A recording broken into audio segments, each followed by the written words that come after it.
Hello दोस्तों, मैं आप सभी का स्वागत करता हूं आपके अपने हिंदी स्टेनो चैनल में। दोस्तों, आप हमारा टेलीग्राम ग्रुप ज्वाइन कर लीजिए, जिसमें आपको रोज़ाना की मैटर की पीडीएफ आसानी से मिल जाएगी, जिसका लिंक डिस्क्रिप्शन में दिया हुआ है। तो अब डिक्टेशन स्टार्ट करते हैं। डिक्टेशन स्टार्ट होगी 5 सेकंड बाद। स्टार्ट। राज्य सरकार भी चाहने लगी कि स्थानीय भाषा में अधिक काम हो। राष्ट्रीयकृत हो जाने के बाद बैंकों ने अब पहले अपने अपने केंद्रीय कार्यालयों में और कई क्षेत्र में स्थित अपने क्षेत्रीय या आंचलिक कार्यालयों में हिंदी कक्ष की स्थापना की। हर केंद्र में एक हिंदी अधिकारी और हिंदी टंकण की नियुक्ति की गई।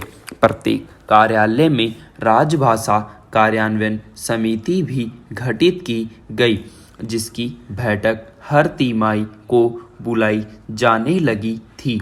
बैंकों का पहला कदम था ग्राहकों के काम आने वाला खाता खोलने के आवेदन पत्र, चालान, पासपोर्ट आदि को हिंदी में बनवा दे। चूँकि भारत एक बहुभाषी देश है, फॉर्म आदि केवल हिंदी में ही नहीं बनाए जा सकते थे, इसलिए हर कदम पर हर क्षेत्र में द्विभाषिकता त्रिभाषिकता पर जोर दिया जाने लगा, जो बहुत आवश्यक था। साथियों, यह बात निश्चित है कि आज की इस प्रजातांत्रिक व्यवस्था की कई मर्यादाएं हैं। जैसे जैसे मैं विचार करता हूँ, वैसे वैसे मुझे यह स्पष्ट दिखाई देता जाता है कि इसका आज का स्वरूप यदि इसी तरह चलता रहा तो उसमें लाभ के स्थान पर हानि ही अधिक होगी। महोदय, वह यह भी जानता है कि आस्था विश्वास के अभाव में जीवन एक ऐसी भ्रमात्मक स्थिति को प्राप्त होता है कि कोई भी उस पर विश्वास नहीं करता। इन सब परिस्थितियों के कारण सुसंस्कृत मनुष्य वास्तव में पूर्ण धार्मिक विश्वास और पूर्ण अविश्वास के बीच में स्थित रहकर अपना जीवन व्यतीत करता है। इस प्रकार का जीवन जीने वाले लोगों पर ही वास्तव में सभ्य समाज अधिक निर्भर करता है, क्योंकि वे ही समाज के प्रति अपनी जिम्मेदारी को अधिक अनुभव करते हैं। इसके विपरीत संकीर्ण धार्मिक प्रवृत्ति के लोग अपने धार्मिक विश्वास को समाज के मुकाबले अधिक महत्व देते हैं और पूर्ण विश्वास का जीवन बिताने वाले अपने व्यक्तिगत हित और लाभ के लिए समाज और नैतिक मूल्यों की बलि लगाने से भी हिचकते नहीं।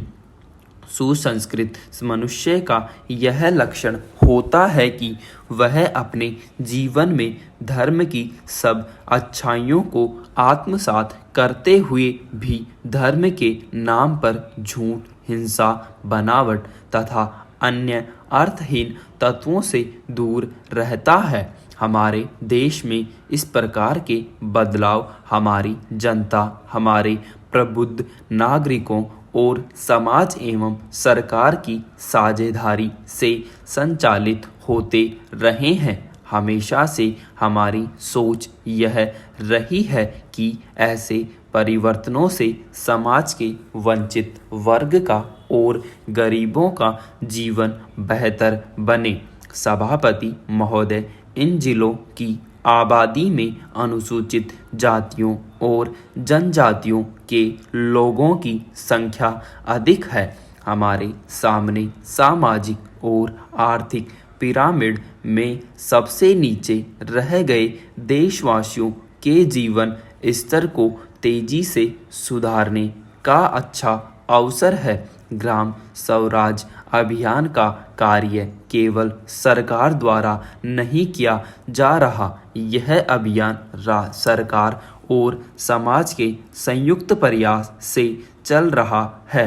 इन प्रयासों में ऐसे नागरिक सक्रिय हैं जो निर्बल वर्गों की कठिनाइयों को कम करने, उनकी तकलीफ बांटने और समाज को कुछ देने के लिए सदैव तैयार रहते हैं। सभाध्यक्ष महोदय, यह बिना अंधविश्वास के भी संसार के गूढ़ रहस्य के पीछे किसी सत्ता का होना स्वीकार कर लेता है, परंतु इसके साथ यह नैतिक और मानवीय मूल्यों को सर्वोच्च प्राथमिकता देता है। यही कारण है कि केवल बौद्धिक और सांस्कृतिक रूप से विकसित मनुष्य न केवल समाज को सुदृढ़ आधार प्रदान करते हैं, बल्कि सामाजिक परिवर्तन और प्रगति की प्रक्रिया में भी उचित योगदान देते हैं। धन्य होते हैं वे समाज जिनमें इस प्रकार के लोग जन्म लेते रहते हैं। नई दिल्ली में केंद्रीय गृह मंत्री, पश्चिम बंगाल के मुख्यमंत्री और गोरखालैंड के नेताओं के बीच हुई बातचीत में गोरखा समस्या पर जो समझौता हुआ है वह बहुत ही सराहनीय है। यह समझौता बहुत लंबी और कई दौरों में हुई बातचीत के फलस्वरूप ही हुआ है। बीच बीच में कई बार ऐसी स्थितियां भी आई हैं जब इस समस्या के निदान का कोई भी हल नहीं सूझ पा रहा था, लेकिन बातचीत का सिलसिला जारी रखा गया और अंत में इस बातचीत के एक समझौता निकल ही आया। तीनों ही पक्षों ने यह तय किया है कि समझौते की दस्तावेजों पर जल्दी से जल्दी हस्ताक्षर कर दिए जाएंगे। सभी पक्षों ने इस समझौते को समर्थन का पूरा वचन दिया है। पश्चिमी बंगाल की सरकार ने कहा है कि परिषद के नाम के साथ गोरखा शब्द जोड़ा जाए और परिषद के अधिकार क्षेत्र में कुछ और मैदानी इलाकों को भी शामिल किया जाए। यह भी उल्लेखनीय है प्रधानमंत्री ने गोरखालैंड मुक्ति मोर्चे की अलग राज्य की मांग को पूरी तरह से अस्वीकार कर दिया है। राज्य सरकार का रवैया इस सारे कार्य में बहुत ही उदार रहा है। उसने श्री घिसिंग को यह विश्वास दिलाया है कि जब भी किसी प्रकार की कोई ऐसी समस्या खड़ी हो जिसका हल निकालना आवश्यक होगा तो वह बातचीत के जरिए कर ली जाएगी।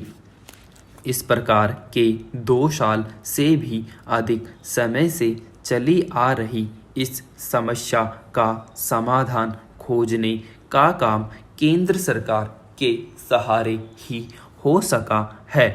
प्रधानमंत्री जी ने जहां इस समझौते पर संतोष व्यक्त किया है, वहां यह आशा भी रखी है कि इससे उस क्षेत्र में पूरी तरह से शांति स्थापित हो जाएगी। शांति स्थापित हो जाने से उस क्षेत्र का तेजी से विकास किया जाएगा।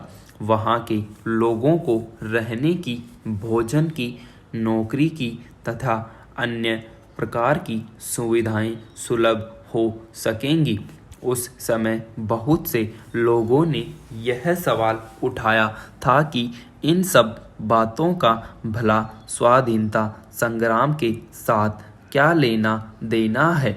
महात्मा गांधी के लिए स्वाधीनता के अभियान में उन बातों का बहुत महत्व था। उनके लिए वह केवल राजनीतिक सत्ता प्राप्त करने का संग्राम नहीं था, बल्कि गरीब से गरीब लोगों को सशक्त बनाने, अनपढ़ लोगों को शिक्षित करने तथा हर व्यक्ति परिवार, समूह और गांव के लिए सम्मान के साथ जीवन जीने के अधिकार का संघर्ष था। विराम।